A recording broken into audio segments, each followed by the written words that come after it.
Hi there, it's Alistair Cameron from Somerset Wildlands again. I'm just down on the 12-acre site which Somerset Wildlands is in the process of acquiring, which we're currently raising funds for. Just because I wanted to show you a little bit more of what it looks like now, and then hopefully to show you what it might look like in the future by comparing it to another site. I mean, you can see at the moment it's still pretty much standard farmland.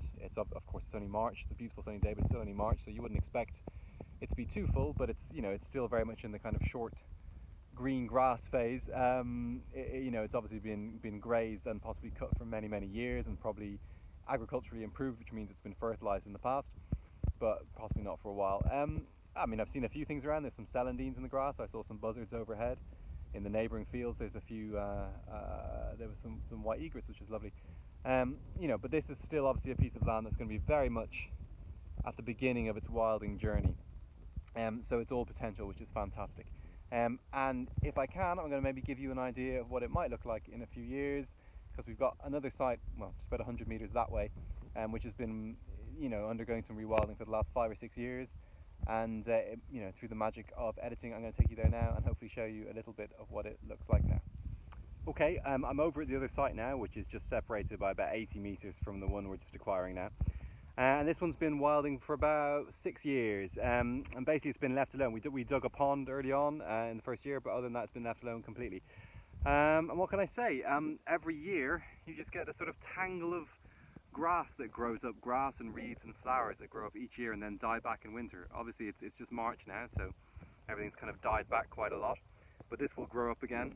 It's grown up again each summer. Each year the diversity of flowers increases a little bit more, a bit like the other field. It came to us with very low diversity, but more and more now we get large stands of trefoil, of meadow peas, of creeping thistles, marsh thistles.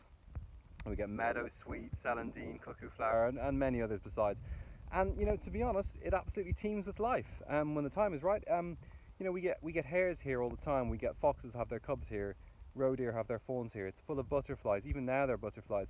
We get egrets, marsh harriers here, buzzards, kestrels, sparrowhawks, hosts of small songbirds. And we get snakes. There were no snakes when we first came here, and now we see them all the time. I just saw one a few minutes ago. It's full of small things like field voles. Just most of all, it just sort of hums with insect and spider life, grasshoppers and all that kind of stuff. It's fantastic. So obviously the other field right now doesn't look like very much, but we know that given time, it may end up looking something a little bit more like this one. It won't be exactly the same. They're all different, but it will go on this journey. Eventually, of course, this will start to scrub up. We're already seeing a tiny bit coming in from the hedge lines and the odd willow shoot, but I mean, it's been 6 years now, and that process is only just beginning. So it's a long, slow process, but that's fine. It creates those messy edge lands, which is what our countryside is so sorely lacking. Right, I'm going to go now, but it's going to be fantastic.